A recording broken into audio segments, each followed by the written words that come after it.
satisfacer una necesidad. Para lograr ese medio de satisfacer una necesidad a partir de la intervención, ¿qué incentivo selectivo positivo puedo tener? Puedo ofrecer.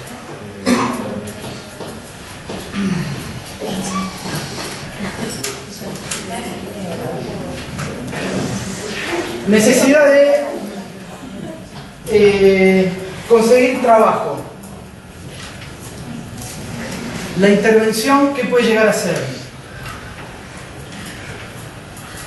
Preparar a la persona. ¿No? La famosa capacitación. Bueno, acá tendríamos, fíjense cómo está. El medio y el fin está trastocado. El fin no es la intervención, el fin del trabajo social en este caso sería, ¿no?, que la persona consiga trabajo. Con lo cual, el medio para conseguir trabajo podría ser pensar en una capacitación. ¿Qué incentivo selectivo positivo podría proponer yo para que alguien quiera capacitarse? Una beca. Por ejemplo, una beca. La asignación universal por hijo. ¿Qué incentivos selectivos tiene? Que todas aquellas personas, aquellos chicos que no tienen los recursos necesarios lo puedan hacer. O sea, bien. ¿Y qué incentivos hay para que la gente siga cobrando esa asignación universal? Ir al colegio, estudio. Ir a la escuela y controles de salud. Esos son incentivos selectivos para que, en realidad uno podría también, bueno, ahí hay que ver bien cuál es el objetivo de la política, ¿no? El objetivo de la política es que coman, y eso implica controles, incentivos selectivos negativos, en ese caso, para seguir cobrándola. Como decía el compañero allá atrás, los incentivos, los grupos pequeños siempre son fuente adicional de incentivos negativos. ¿Por qué? Por el cercano contacto personal. De ahí se desprende esa homogeneidad de la que hablaba el compañero. Eso nos puede llevar a pensar la existencia de incentivos selectivos de carácter social. Es decir, ya tratar de comenzar a pensar esos incentivos selectivos no solo en términos de una conducta individual racional, sino incentivos de carácter más amplio, que ya impliquen incentivos para una acción colectiva.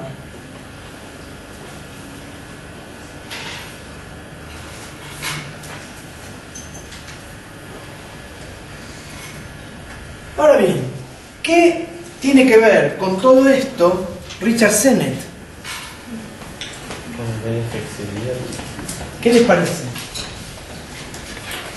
¿Qué tiene que ver Sennett con Parsons, con Giddens y con Olson?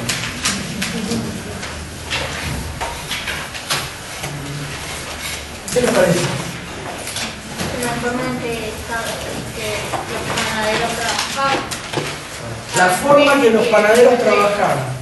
Antes y después de que se pusieron las nuevas tecnologías. Antes y después de las nuevas tecnologías.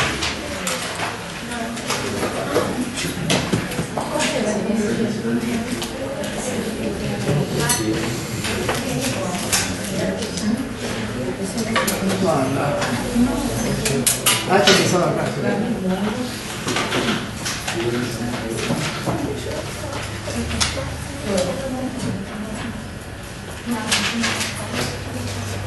Ese modelo estratificado de agencia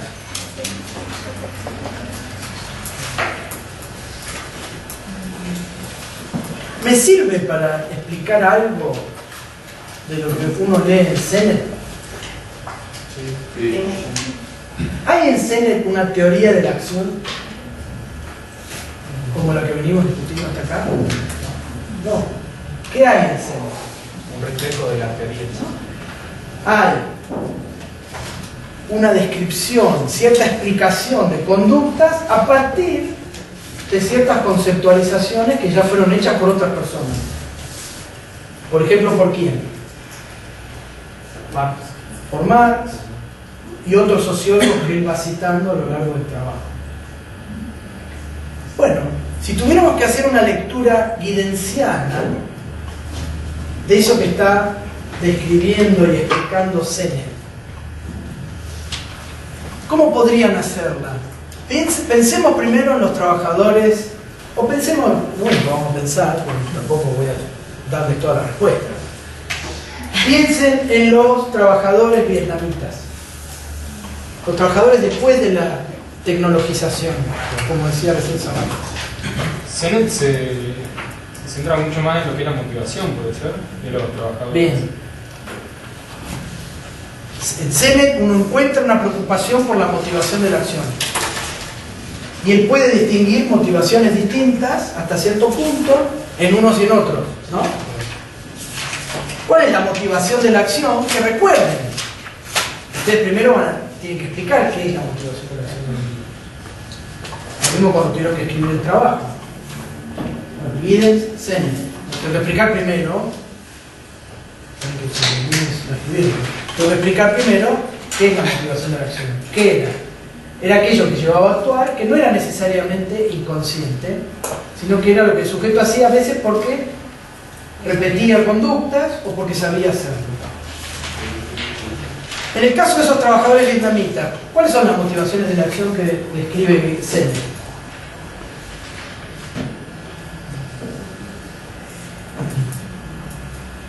El ejercicio coreográfico. Ahí dicen el salario. El objetivo era recibir un salario. La compañera habla de ejercicio coreográfico. Bueno, eso hablaba de los griegos más que de los, ¿no? Pero está bien, porque sería parte, está bueno el ejemplo, ¿por qué? Porque si decimos que la motivación de la acción no es necesariamente inconsciente en términos psicoanalíticos, de lo reprimido por lo consciente, sino que una motivación de la acción puede ser que yo tengo que cumplir un rol en esa coreografía y lo cumplo. Entonces bailo, y bailo como tengo que bailar, o amaso como tengo que amasar. Eso es lo que está diciendo Sennett, ¿no? Amaso como vi que amasaba mi abuela. Eso entraría dentro de esas motivaciones de la acción para Sennett. Muy bien. El salario sería una motivación ya más racionalizada, porque sería un medio para un determinado fin, un trabajo para comer, para vestirme, para tener donde vivir. Es decir, que hay cierta conciencia práctica, tanto en griegos como en vietnamitas, de saber hacer. Hay una motivación de la acción que es salarial y hay también un saber hacer. Los vietnamitas saben manejar Windows, por lo pronto, ¿no? Para apretar botones que la computadora funcione. Hasta ahí estamos. A nivel de racionalización de la acción, ¿qué pasaba en la panadería? Había sentido la labor. Pero en el caso de los vietnamitas, tuvieron la suficiente motivación como para ir al curso que daba Jamaiquino. Bien. Y ahí es como que reconocieron que les faltaba de la acción. Muy bien. Es decir, que los vietnamitas también hay una racionalización de la acción en esa conducta, ¿no? A pesar de que la situación era en un momento ilegible, diría Sennett, y como decía el compañero acá. ¿Y cuándo era que se transformaba en ilegible? Hicieron el curso, es decir, que tenían conciencia práctica y podían racionalizar que necesitaban ese saber para hacer su trabajo, ¿no? Como dice el compañero en el fondo. El compañero de adelante dice, bueno, pero al mismo tiempo todo se complicaba. ¿Por qué? ¿Cómo dijiste vos? Porque comenzaban a cuestionarse que no eran capaces de... Que no eran capaces. ¿Y cuándo no eran capaces? ¿Cuándo empezaban los problemas con esa racionalización? Cuando se rompía la máquina. Es decir, cuando las cosas no salían como yo suponía que iban a salir. Ahí es donde empezamos con problemas. Es decir, ¿le pusiste la levadura? No, qué sé yo, ¿dónde se pone la levadura en la máquina esta? No tiene ningún agujero. ¿Dónde se pone?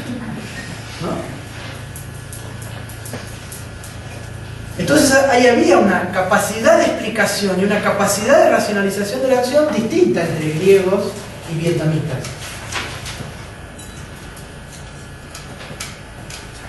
Fíjense que lo que ustedes acaban de dar cuenta es algo muy importante. Nunca deja de haber racionalidad en la acción. Siempre hay capacidad de explicar la conducta propia y de los demás. El tema es ver qué tipo de conciencia discursiva expresa esa racionalización de la acción. ¿Dónde encuentra un límite esa conciencia, ese poner en palabras lo que el sujeto está viviendo? Y ahí es donde está la diferencia. El griego podía saber si el problema era la levadura cuando se le quemaba el pan. A los griegos se les quemaba el pan. A veces, no le salía bien. Otra de las diferencias era que no lo tiraban, ¿se acuerdan?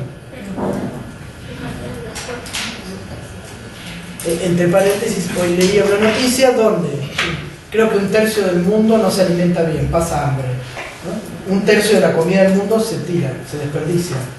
Cuando a mí se me vence un yogur en mi casa y ya tiene hongo y lo tiro. Cuando cocino de magia en la heladera, se lo tiro y lo doy al perro, ¿no? 1/3 de la comida se tira y 1/3 de la gente pasa hambre. Cierro paréntesis.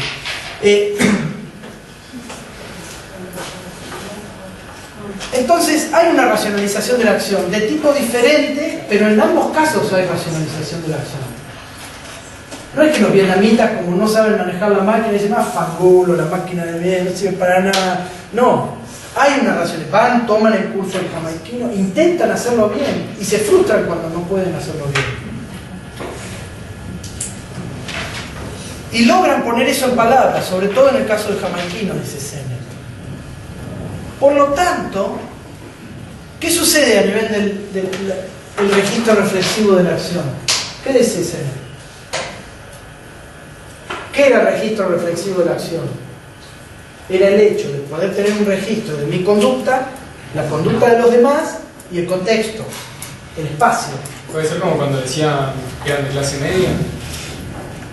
Muy bien. Ahí hay un registro reflexivo de la acción.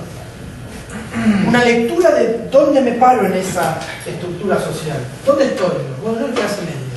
Por ahí eran re pobres, pero se veían a sí mismos como clase media. Débiles. La debilidad, ¿dónde se veía? Claro, cuando decía que cuando las cosas nos resultaban fáciles nos volvimos débiles, es decir, que todo lo que era tecnología, las nuevas industrias, hacían que el hombre dependa más de eso, que cuando hay un problema nos lo puedan resolver. Bien. A causa de eso. Ahora, ¿eso era parte de qué? ¿Del análisis de Sennett o de cómo los sujetos reflexionaban sobre su propia práctica? No, el análisis es eso. El análisis de Sennett, ¿no? Sennett, ¿qué ve? Que a mayor facilidad en el trabajo, mayor debilidad subjetiva, mayor corrosión del carácter. Ahora, los sujetos registran reflexivamente su acción y se definen como clase media, tanto los griegos como los vietnamitas. Y los griegos, ¿qué agregaban además de clase media? El carácter étnico, ser blancos, ser griegos, tener una estructura familiar estable, ¿no? Mamá, papá, negro.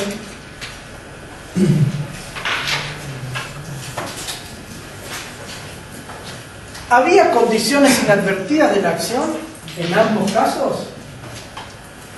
Que ahí es donde aparece quién para las condiciones inadvertidas. ¿Quién es el que, yo estoy mirando así las dos panaderías, la descripción etnográfica de Sennett de las dos panaderías? Los griegos hablan de las condiciones inadvertidas. ¿Quién habla de esto? ¿Quién puede mostrar esto? ¿Un trabajador moderno? No, ustedes, los analistas, las cientistas sociales son los que pueden mostrar estas condiciones inadvertidas y alertar sobre las consecuencias no buscadas.